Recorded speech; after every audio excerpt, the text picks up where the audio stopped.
Actually সাংবিধানিক শূন্যতাটা আপনারা ওইটা চাইলেও পূরণ পারবেন করে না শেখ হাসিনাকে করে আনতে। আপনার শেখ হাসিনাকে ক্ষমতায় বসায় দেন, আপনারা প্রধানমন্ত্রী তো দিয়ে দেন, পারবেন না। আপনার তারেক আপনারা রহমান চাইলেও ধরেন শেখ হাসিনাকে আনতে উপপ্রধানমন্ত্রী পারবেন না। থাকুক, দুইজন মিলেমিশে পুরো বাংলাদেশটাকে আবার নতুন করে ওই যে ডিজিটাল বাংলাদেশ যেরকম ছিল আপনাদের যে 31 দফা সংস্কার, আপনাদের দুইটা এই মিলে আকাঙ্ক্ষা বাস্তবায়নের বাংলাদেশকে কোনো এমন সুযোগ পর্যায়ে নিয়ে যান বাংলাদেশের ভাই, মানুষ দিবে না, ভাই, বিএনপি এমন সরকার পর্যায়ে নিয়ে দিবে যান না। যাতে 2000 মানুষগুলোর জীবন আপনারা ফিরে দিতে পারেন। শেখ পারবেন সেটা? হাসিনাকে আনার এই সেটাকে আপনার ফিরে দিতে এই পারবেন? আকাঙ্ক্ষা বাস্তবায়ন আপনারা আপনারা চাইলেও তো করতে পারবেন না ক্ষমতার স্বার্থ খুব আনন্দ গ্রহণ করছেন, এই 2000 মানুষের জীবনটা ফিরে দিন। আপনারা যে হাসিনাকে এখন বৈধতা দিচ্ছেন, জানাভাবে যে কে বলছেন, বৈধতা দিচ্ছে? ভাই নানাভাবে আপনারা হাসিনাকে বৈধতা কে দিচ্ছেন, হাসিনাকে কে এই যে বৈধতা হাসিনা এটা দিচ্ছে? করছে না, ওইটা আপনারা করছে এসব না, বলে বলে আরো আপনারা যা যা বৈধতার বলছেন, সুর এই যে তুলছেন। রিকনসিলিয়েশনের হাসিনার কথা যে বলে, বৈধতার রিকনসিলিয়েশনের প্রশ্নই কথা ওঠে বলে না। দেখবেন 1 বছর পর এই টকশোতেই আপনার মুখ দিয়ে বেরোবে, না না ওনারা তো আসলে এই কারণে করেন। আলোচনা অনেক শান্ত ভাই, যেহেতু সাইফ মুস্তাফিজ এখন এসে পৌঁছা নেই, আপনাকে দিয়ে আলোচনাটা শুরু করি। এই যে যাত্রাটা এবং প্রথম দিনের অধিবেশনটা কেমন দেখলেন? যে আপনাকে ধন্যবাদ জানাচ্ছি এবং যারা শুনছেন তাদের জন্য শুভেচ্ছা রইল। দীর্ঘদিন পর গণতান্ত্রিক একটি সরকার, নির্বাচিত সরকার এবং তাদের যে সংসদ অধিবেশন তার প্রথম দিন, সেই হিসেবে দেশবাসীর আজকে সবার কিন্তু আগ্রহের জায়গা কেন্দ্রবিন্দু ছিল জাতীয় সংসদ অধিবেশন। সেই হিসেবে সবার বেশিরভাগই এই দীর্ঘ 16-17 বছরের যে নানান রকম নিপীড়ন, কষ্ট, গুম খুন, হত্যা, হামলা মামলা, নানান রকমের মানে অনাচারের মধ্য দিয়ে গেছে, সেই সবের দুঃখ বেদনার প্রকাশ, স্মৃতিচারণ এবং নতুন করে প্রত্যাশা তৈরি হওয়ার যে বিষয়গুলো, এগুলোই ছিল মূলত বেশিরভাগের আলোচনায়। শুধু একটু ভিন্নতা দিয়েছে রাষ্ট্রপতির ভাষণকে কেন্দ্র করে, এবং এটি আগেই ধারণা করা হয়েছিল। আগেই ধারণা করা হয়েছিল, কিন্তু এটাও একটা ঠিক হাস্যকর ব্যাপার হয়েছে অনেকে মনে করে এই জন্য যে রাষ্ট্রপতির যে ভাষণটা এটা একটা রুটিন, এটা সাংবিধানিক ধারাবাহিকতা রক্ষার একটা রুটিন ওয়ার্ক মাত্র। ঠিক আজকে যারা রাষ্ট্রপতির ভাষণের সময় ওয়াকআউট করলো সেটাও তাদের সাংবিধানিক অধিকার, এটাও তারা কিন্তু করতে পারে, কিন্তু তার আগে যে চিত্রটা এখানে তৈরি করলো সেটা অনাকাঙ্ক্ষিত। যেমন ধরেন জাতীয় সঙ্গীত যখন বাজছিল তখন বিরোধী দলীয় সদস্যরা প্রথমে তারা দাঁড়াননি, তারপরে বিএনপি মহাসচিব বা আরও 2-1 সদস্য ইশারা করে অনুরোধ করার পরে তারপর তারা জাতীয় সঙ্গীতের সময় দাঁড়ালেন। দ্বিতীয় হলো গিয়ে প্রেসিডেন্টের ভাষণকে কেন্দ্র করে তারা ভেতরে যে মিছিলটা করলো সেই মিছিলটাও খুব ভালো হয়নি, ভালো নজির স্থাপন করেনি। তারা তাদের পছন্দ নয়, তাদের একটা প্রতিবাদ, সেই নীরব প্রতিবাদ হিসেবে তারা ওয়াকআউট তো করতেই পারতো। এখন এই প্রেসিডেন্ট আজকে এত খারাপ হয়ে গেল তার একটা বক্তব্য দেওয়ার ক্ষেত্রে, যেই বক্তব্যটা বাংলাদেশের এখনকার যে পদ্ধতি সে অনুসারে মন্ত্রী পরিষদের অনুমোদিত একটা বক্তব্য, ফলে বক্তব্যটা পাঠ করেছেন রাষ্ট্রপতি, কিন্তু এটা রাষ্ট্রপতির বক্তব্য ওইভাবে বলা যাবে না, এই জন্য কারণ মন্ত্রী পরিষদ এটাকে অনুমোদন করে দেয়। এটা বাংলাদেশে 96 সাল থেকে চলে আসছে। সুতরাং মন্ত্রী পরিষদ অনুমোদিত একটা বক্তব্য রাষ্ট্রপতি পাঠ করছেন, যেহেতু রাষ্ট্রপতি পদে তিনি আছেন, এটা নিয়ম রক্ষার জন্য একটা রুটিন ওয়ার্ক হিসেবে এটা করতেই হতো। এই রাষ্ট্রপতির হাতে কি নাহিদ ইসলাম তার কাছে কি উপদেষ্টা হিসেবে শপথ নেননি? তারপরে তার পদত্যাগ চাওয়া হয়েছে, অনেক কিছু চড়াই উতরাই আছে, কারো আপত্তি ছিল, কারো চাওয়া ছিল পদত্যাগ, কিন্তু ফাইনালি যখন এমপি নির্বাচিত হয়, এমপি নির্বাচিত হওয়ার পরে সেদিনকে এই এমপিরা ওনার হাতেই শপথ নিয়ে এমপির বৈধতা নেননি। যদি রাষ্ট্রপতির হাতে সেদিন শপথ না নিতেন, ওই দিন যদি প্রতিবাদটা করতে পারতেন যে এই ফ্যাসিবাদের দোসর বা শেখ হাসিনার নিয়োগ দেওয়া রাষ্ট্রপতি, এই রাষ্ট্রপতির কাছে আমরা শপথ নিয়ে জনগণের রায়ে নির্বাচিত হওয়া এমপি আমরা নিজেদেরকে কলঙ্কিত করব না, এই দৃঢ়তা যদি, এমপিরা তো রাষ্ট্রপতির কাছে শপথ নেননি, এমপিরা নিয়েছেন সিইসির কাছে, সরি এটা তো এই যে উপদেষ্টা হিসেবে নাহিদ ইসলাম নিয়েছেন, তারপরে আসিফ মাহমুদ দুজনেই নিয়েছে, কিন্তু আসিফ মাহমুদ তো আজকে এমপি না, কিন্তু এমপি হিসেবে আজকে নাহিদ ইসলাম তো আছেন। ফলে এই যে শপথটাকে কেন্দ্র করে যে প্রথম দিনেই যে বিভক্তিটা দেখা দিল এবং ওয়াকআউট করছে, তার আগে হইল গিয়ে আবার মিছিল করা, এবং সেই মিছিলের যেই ভাষা ছিল সেটাও খুব শোভন ছিল না। আর একটা যেটা বললাম জাতীয় সঙ্গীতের সময় তাদের শুরুতে না দাঁড়ানোটা, ফলে প্রতিবাদ করবেন এটা তাদের অধিকার, প্রতিবাদের ভাষাটা কেমন হবে সেটাও মাথায় রাখা দরকার, কারণ গণ অভ্যুত্থান পরবর্তী বাংলাদেশে যেই ধরনের সংসদ প্রত্যাশা করছে সরকারি দল এবং বিরোধী দল, যেই রকম প্রতিশ্রুতি দিচ্ছে এবং দেশবাসী যেটা প্রত্যাশা করছে, আশা করছে, সেইটার একটু খানিকটা হোঁচট আজকে খেয়েছে শুধুমাত্র রাষ্ট্রপতির ভাষণকে কেন্দ্র করে। এটা না করে তারা তাদের প্রতিবাদ আছে, এটা আগেই জানা ছিল। এনসিপির এমপিরা বাইরে দাঁড়িয়েও তারা প্রতিবাদ করেছেন, তারপর তারা ওয়াকআউট করেছেন, সে পর্যন্ত ঠিক ছিল। কিন্তু এইভাবে হট্টগোল করা, মিছিল করা এবং মিছিলের যেই ভাষা আর জাতীয় সঙ্গীতের সময় না দাঁড়ানো, এই সব বিষয়গুলো অ্যাভয়েড করলে আরও একটু সুন্দর হতে পারত। কিন্তু তারপরেও বলবো, প্রথম দিন হিসেবে বক্তব্য যারা যা দিয়েছেন যথেষ্ট গ্রহণযোগ্য, ভালো বক্তব্য দিয়েছেন এবং নতুন আশা জাগিয়েছেন যে ভবিষ্যতে ভালোভাবে চলবে। কারণ জামায়াত ইসলামের নেতা, বিরোধী দলীয় নেতা, তিনি কিন্তু বলেছেন যে এই ওয়াকআউট আজকে একটা স্পেসিফিক ইস্যুর প্রতিবাদে, পরবর্তী অধিবেশন যেদিন বসবে সেদিন তারা আবার যাবেন এবং নিশ্চয়ই দেশের স্বার্থে সবাই কথা বলবেন, ভূমিকা রাখবেন। সাইফ মোস্তাফিজ, আপনাকে স্বাগত জানাচ্ছি। যেটা নিয়ে আলোচনা করছিলাম, যে আজকের দিনটা, প্রথম অধিবেশন, প্রথম দিন কেমন হলো সেটি সায়ন্ত ভাই বলছিলেন। তিনি বলছেন সবকিছুই ঠিক আছে, কিন্তু ওয়াকআউট বিরোধী দল করেছে, এটিও তাদের রাইট আছে, কিন্তু ওয়াকআউটের আগে প্ল্যাকার্ড হাতে এবং যে ধরনের স্লোগানগুলো দেওয়া হচ্ছে এটি আসলে শোভন হয়নি, কিছুটা দৃষ্টিগত হয়েছে, সেটিই বলছেন। আর যেটি বিএনপি যেটি বলছে যে রাষ্ট্রপতি ইস্যুতে বিরোধী দল এখন জামাত এবং তার সঙ্গে জোটসঙ্গী এনসিপি, তারা আসলে স্ববিরোধী আচরণ করছে। কারণ হচ্ছে যে নাহিদ ইসলাম যখন অন্তর্বর্তীকালীন সরকারে ছিলেন, রাষ্ট্রপতির কাছেই তিনি শপথ নিয়েছিলেন, তখন তো এই প্রসঙ্গগুলো আসে নাই। এবং একই সঙ্গে 5 আগস্টের গণঅভ্যুত্থানের পরে 6 আগস্ট বা ওই দিন বিকালেই রাষ্ট্রপতির সঙ্গে রাজনৈতিক দলগুলো বসেছে, তখনও এই প্রসঙ্গগুলো, রাষ্ট্রপতির বিষয়গুলো আসে নাই তখন। এইটির কারণে তারা বলছেন যে আজকে যা হয়েছে ওয়াকআউটটা ঠিক আছে, কিন্তু বাকি বিষয়গুলো স্ববিরোধিতা। ধন্যবাদ আপনাকে, ধন্যবাদ আমার বিজ্ঞ সহালোচক এবং টিভির পর্দায় যারা দেখছেন তাদেরকে শুভেচ্ছা জানাচ্ছি। দেখুন, ভাই যে কথাগুলো বললেন সেটার ব্যাখ্যাটা আমি যদি এভাবে বলি, যে 5 তারিখে যখন ছাত্র জনতার গণঅভ্যুত্থানের মাধ্যমে শেখ হাসিনা পালিয়ে যায়, সেই সময়টা তো একটা সাংবিধানিক শূন্যতার জায়গা তৈরি হয় এবং কোনো নিয়মকানুনের বলয়ে আমার মনে হয় না কোনো সংবিধান বিশেষজ্ঞ সেক্ষেত্রে ফেলতে পারবে। এবং আমরা তখন দেখেছিলাম যে যেই মুহূর্তে আসলে ছাত্র জনতা বা বাংলাদেশের আপামর জনতা একরকম সিদ্ধান্ত নেওয়ার দিকে যাচ্ছিল, ঠিক সেই সময় আসলে আমাদের যে রাজনৈতিক দলগুলো আছে তারা হচ্ছে যে সেনা বাহিনী যে প্রধান ছিলেন তার কাছে আসলে দেখা করতে গিয়েছিলেন, বা সেই সময় ধর্ণা ধরার জন্য অন্য কোনো একটা পরিকল্পনা ঘটছিল।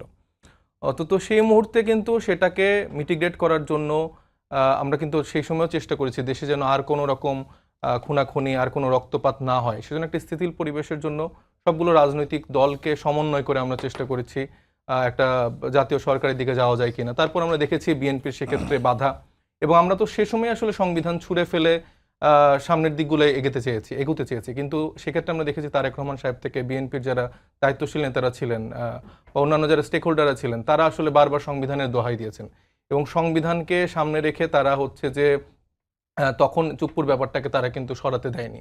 এবং এক্ষেত্রে আমি খুব দায়িত্ব নিয়ে বলছি যে বিএনপির থেকেই শুরু থেকেই চুপ্পুকে সরাতে দেওয়া হয়নি, এবং তারা যখন ওত নেয় সেটাও আসলে তাদের প্রেসক্রিপশনেই করতে হয়েছে। এখন ধরেন ডে ওয়ানে যদি আমরা তো জানি যে এই বিএনপি, এই বাংলাদেশ জামাত ইসলামী এবং যারা যারা আছেন তারা আমাদের বন্ধু এবং আমরা রাজপথে একসাথে লড়াই করেছি। এখন এরকম ক্রাইসিস মোমেন্টে তাদের সাথে কি একটা বিরোধী অবস্থান কতটুকু নেওয়া যায়? যেক্ষেত্রে প্রথমে একটা অবস্থান আমরা নিলাম যখন সেনাবাহিনীর প্রধানের সাথে তারা দেখা করতে গেল, সেখানে কিন্তু আমরা একটা অবস্থান নিয়ে সেই প্রেক্ষাপটটা আমরা পরিবর্তন করেছি। কিন্তু তারপরে প্রত্যেকটা পদক্ষেপে তারা ধরেন যারা মুরব্বীরা আছেন তাদের তো রাজনৈতিক প্রজ্ঞা জ্ঞান আমাদের থেকে অনেক বেশি, তারা যখন বারবার একদিকে আমাদেরকে গাইড করার চেষ্টা করে, সেক্ষেত্রে আমরা কতটা বিরোধিতার জায়গা যেতে পারবো? যদি বিরোধিতা আমরা অবস্থান নিয়ে ফেলতাম সেখানে তো আরেকটা রক্তপাতের দিকে চলে যেত, তখন অভ্যন্তরীণ বিপ্লব, প্রতি বিপ্লব, এই সিচুয়েশনগুলো তৈরি হতো। তো সেটা ফলো করে আমরা চেষ্টা করেছি যে আচ্ছা ঠিক আছে, সেক্ষেত্রে তখন আমরা শপথের ক্ষেত্রে আমাদের ছাত্র তরুণ বা আমাদের যে উপদেষ্টা মণ্ডলী ছিল তারা তখন ওত নিয়েছে, কিন্তু সেক্ষেত্রেও কিন্তু বলা হয়েছিল যে উপদেষ্টা মণ্ডলী গঠন করার পরই তারা হচ্ছে যে মানে সংস্কার করে এই যেই রাষ্ট্রপতি আছে তাকে আসলে সরিয়ে দেওয়া হবে। তখন একটা সাংবিধানিক শূন্যতার কথা বারবার বলা হয়েছে, কিন্তু এখন কি চাইলে সরানো যেত না? এখন তো সেই সাংবিধানিক শূন্যতার সুযোগটা নেই। এখন যে সরাবে না সেটাও তো বিএনপি বলে নেই। সরাবে না কেন আমি বলি, হ্যাঁ এখন সরাবে না। আপনি তারা সরাবে ধরেন 6 মাস থেকে 1 বছর, তারা চেষ্টা করবে যে তার মেয়াদটা পূর্ণ করতে। মানে এটা এরকম না যে মানে তাদের লাভের জায়গাটা কোনটা। বিএনপি আসলে চায় যে পরবর্তী যে ইলেকশনটা সেটা আসলে তাদের নিয়োগকৃত যে রাষ্ট্রপতি থাকবে তার অধীনে যেন হয়।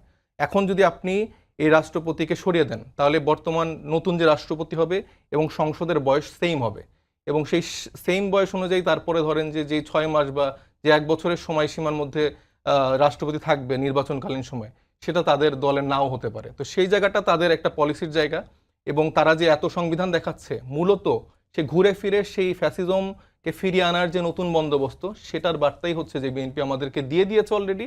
এবং আজকে তো আমরা সংসদ অধিবেশনে দেখলামই যে তারেক রহমান সাহেব, মানে আমি জানি না মির্জা ফখরুল ইসলাম আলমগীর কখনো মানে নিজের দলীয় প্রধানের বক্তব্য শুনেও এরকম টেবিল চাপড়েছে কিনা, এত আনন্দিত হয়েছে কিনা যখন তিনি চুপ্পু সাহেবের বক্তব্য শুনছিল।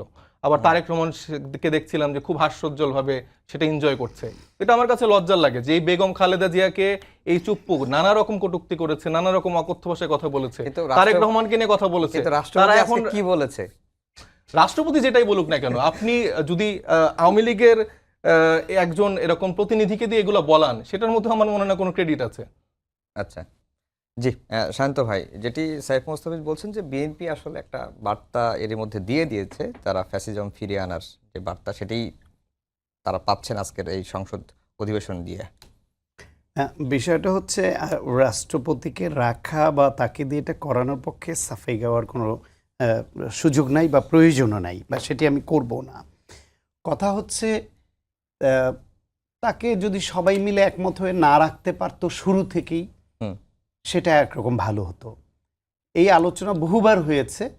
মাঝখানে এসে যখন রাষ্ট্রপতিকে সরানোর দাবি এনসিপি তুলল, তখন এই এনসিপি, জামায়াত ইসলাম এবং বিএনপি তিনটা দল আপনি নিশ্চিত থাকতে পারেন কাকে রাষ্ট্রপতি করা হবে সেই বিষয়ে একমত হতে পারতো না, এবং ওইটাকে কেন্দ্র করে নতুন আর একটা সিচুয়েশন তৈরি হতো, এবং ক্ষমতা কোন দিক থেকে কোন দিকে যেত তার হদিস পেতাম না আমরা।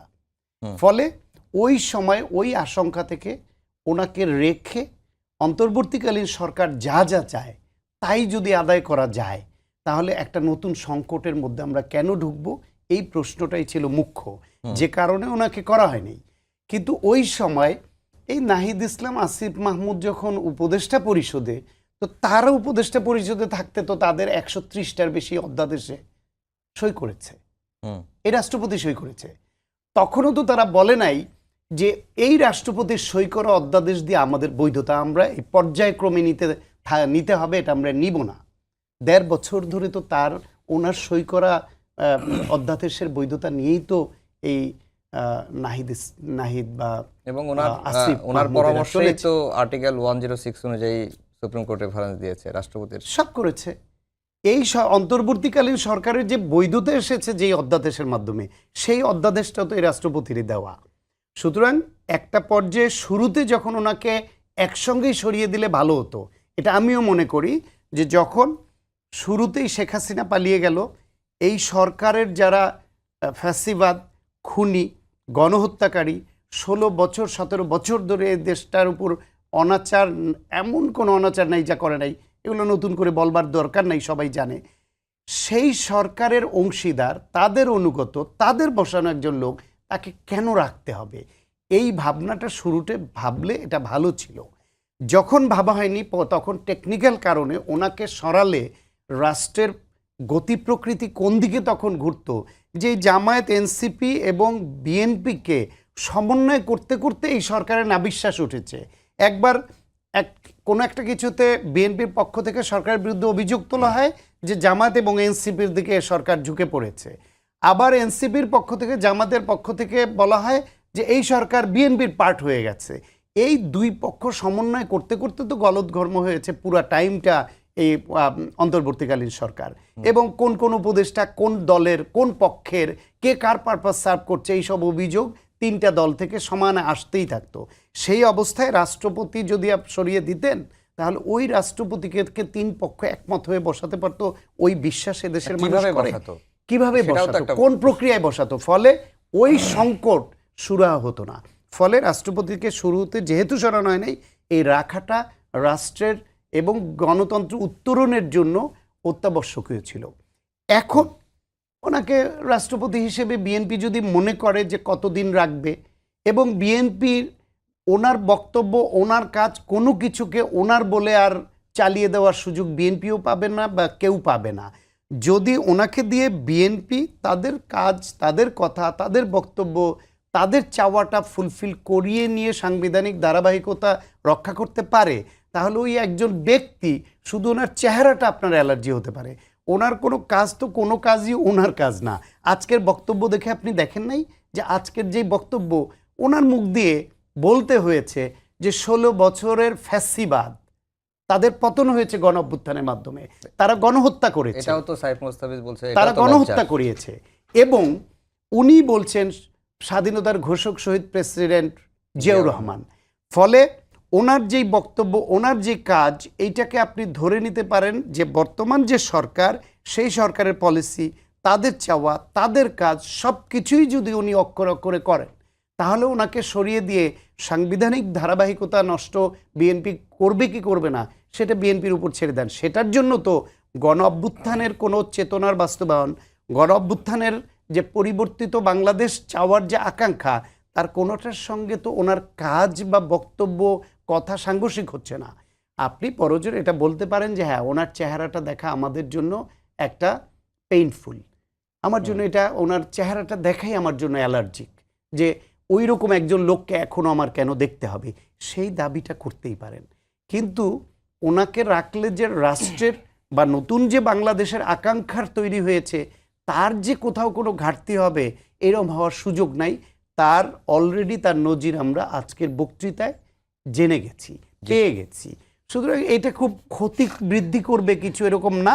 এখন ইগো বা আপনি ওনাকে দেখতে পারেন না, ওনাকে রাখবেন না, সেই দাবিও করতে পারেন, কিন্তু সেটাকে কেন্দ্র করে যদি আবার সংসদে সরকারি দল এবং বিরোধী দলের মধ্যে অনাকাঙ্ক্ষিত দূরত্ব তৈরি হয়, সেটা ঠিক হবে না। বরং আমরা ফোকাসড দেখতে চাই যে যে পরিবর্তনের আকাঙ্ক্ষাগুলা তৈরি হয়েছে, বাংলাদেশ গণতান্ত্রিক পদ্ধতিতে চলবে, এইখানে আর কোনো ক্রসফায়ার হবে না, এইখানে আর কেউ গুম হবে না, এইখানে মানুষের ভোটের অধিকার হরণ হবে না, মানুষের বাক স্বাধীনতা হরণ হবে না। এই জিনিসগুলো কিভাবে সরকারি দল এবং বিরোধী দল মিলে রিস্টোর করবে এবং আমাদের সেই অ্যাসুরেন্সটা দিবে, আমরা ওইটা দেখতে চাই। জি, সাইফ মুস্তাফিজ, যেটি শুরুর দিকে শান্ত ভাই বলছিলেন যে অন্তর্বর্তীকালীন সরকারের সময় 133টার মতো অধ্যাদেশ জারি হয়েছে এবং সবগুলোই জুলাই জাতীয় সনদ থেকে শুরু করে সবগুলোই রাষ্ট্রপতি মোহাম্মদ শাহাবুদ্দিনের সিগনেচারে হয়েছে। তখন কেন এটি করা হলো, আর এখন কেন তার ভাষণ শুনতে এত মানে ওয়াকআউট করতে হলো, এটি একটি দিক। আর রাষ্ট্রের এবং গণতন্ত্রের উত্তরণের জন্যই তাকে রাখাটা আসলে অত্যাবশ্যকীয় ছিল। বিএনপির যে রাজনৈতিক দৈন্যতা এবং দুর্দশা, সেটা আমি আমার সমালোচকের কথা শুনেই আর কি উপলব্ধি আপনারা করতে পারবেন। কারণ তাদের মানে একটা অর্জন হচ্ছে যে চুপ্পুকে দিয়ে এই কথাগুলো বলানো। এটা খুবই মানে তারা যে এই 17 বছর ধরে একটা আন্দোলন বা সেগুলো যে সফলতার মুখ দেখতে পায়নি, এটা শুনলে আসলে বোঝা যায়। কারণ ক্যালকুলেটিভ ওয়েতে রাজনীতির জায়গা থেকে এরকম শত্রুকে ঘরে বসিয়ে যদি সে মনে করে থাকে ওফ আমার যুদ্ধ জয় হয়ে গেল, চুপ্পুকে দিয়ে আমি কথাগুলো বলালাম, এর থেকে দুঃখজনক আর কিছু হয় না। এবং চুপ্পু যে ইন্টারিম গভর্নমেন্টের সময় কতটা দুঃখ দুর্দশায় ছিলেন, এই আমাদের একটা কালের কণ্ঠ পত্রিকায় আমরা তাদের একটা ইন্টারভিউ দেখলাম যে মানে এখন কাইন্ড অফ তিনি মুক্তি পেয়েছেন, মানে তারেক রহমান সাহেব তাকে সেই মুক্তিটা দিয়েছে এবং মুক্তি পেয়েই সে তার দুঃখ দুর্দশা বললেন যে আমি অমুক জায়গায় যেতে পারিনি, তমুক জায়গায় যেতে পারিনি, আমাকে একদম গৃহবন্দী করে রাখা হয়েছিল। এখন যেটা বললাম যে সালাউদ্দিন সাহেব থেকে শুরু করে তারেক রহমান সাহেব, যারা হচ্ছে যে অনেক বেশি সংবিধান মানে কে ভালোবাসেন, মানে আমি যতটুকু জানি যে আমাদের আপসীন নেত্রী বেগম খালেদা জিয়া নিজেও বলেছিলেন যে সংবিধানকে আসলে ছুঁড়ে ফেলতে হবে।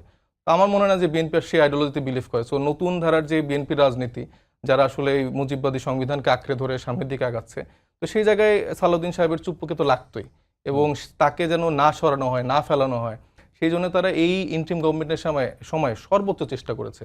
এবং তারাও তো একটা অসহায়ের মতো অবস্থায় আছে যে তারা আসলে কোন দিকে যাবে। তারা কি বিএনপির সাথে এখানে ইন্টারনালি ফাইট করতে থাকবে, নাকি সংস্কারগুলা কাজ করবে? মানে তারা তো সারাদিন দিনরাত গালিগালাজ করছে যে এই সরকার কি করছে, এটা করছে, ওটা করছে। তো তাদের এরকম একটা সিচুয়েশন ছিল যে তারা চুপ্পুকে মানে আমরাও মানে আজকে আমি খুবই অবাক, মানে আমি আজকে মনে হচ্ছিল যে মানে কি ব্যাপার যে আওয়ামী লীগের লোকজন কি আবার সব মানে দেশে চলে আসলো নাকি, বা তারা হঠাৎ করে ফেসবুকে এত সরগরম, মানে চুপ্পুকে অপমান করা হচ্ছে কিন্তু মানে রেগে যাচ্ছে বিএনপি সব আমার পরিচিত ভাই বোনরা।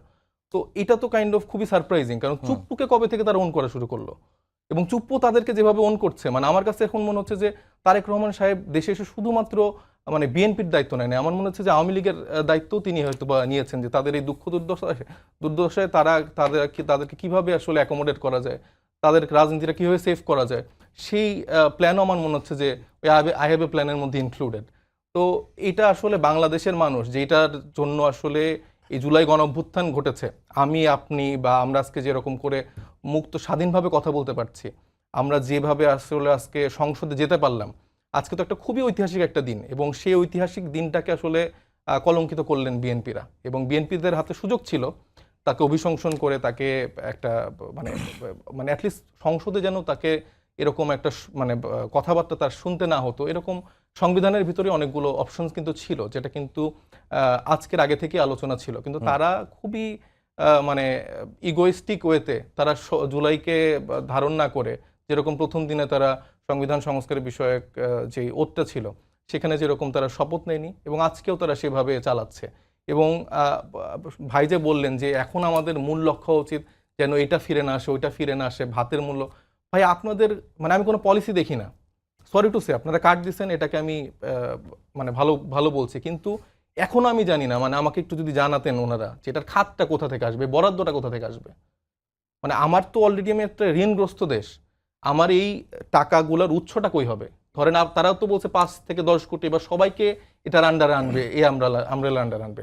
তো এই 50,000 বা 100,000 কোটি টাকা যে প্রতি মাসে তিনি দিচ্ছেন, এটা আসলে কোন খাত থেকে আমরা আনবো? বা আমরা কি আসলে আবার সবাই ট্যাক্স দিতে শুরু করব? সাধারণ জনগণকে আবার ট্যাক্স দিতে শুরু করবে কিনা? অথবা তারা যে গভর্নরকে বসিয়েছে সে কি এখন থেকে আবার টাকা ছাপানো শুরু করেছে কিনা? তো দেখা যাবে যে আমি 2000 টাকা বাজারে নিয়ে গেলেও 1 কেজি চাল কিনতে পারছি না। তো এরকম কোনো প্ল্যান পলিসি ছাড়া তারা যেভাবে মানে ইগোয়েস্টিক ওয়েতে তারা সরকার চালাচ্ছে, এটা সাময়িকভাবে মানে সাধারণ মানুষের কাছে, কিছু মানুষের কাছে মনে হইতেও পারে যে না ঠিক আছে, আমাদের প্রতি মাসে হয়তো 12,000 টাকা দিবে, সবাই হয়তো আসে বুক বাড়তেছে, কিন্তু এটা লং টার্ম তো একটা ভয়ানক দিকে আমরা যাচ্ছি। জি, আমরা শেষের দিকে চলে আসছি।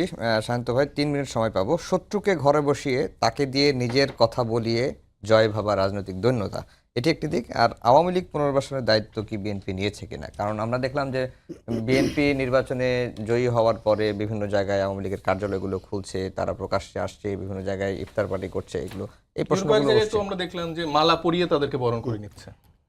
মানে প্রথম কথা হলো আওয়ামী লীগের কাউকে বিএনপি ঘরে বসায় নাই, সে আগেই রাষ্ট্রপতি ছিল, আগে থেকেই ঘরে ছিল, এই ঘরেই অথবা ছিল, ঘরে বসেছেন, এই ঘরেই ছিল।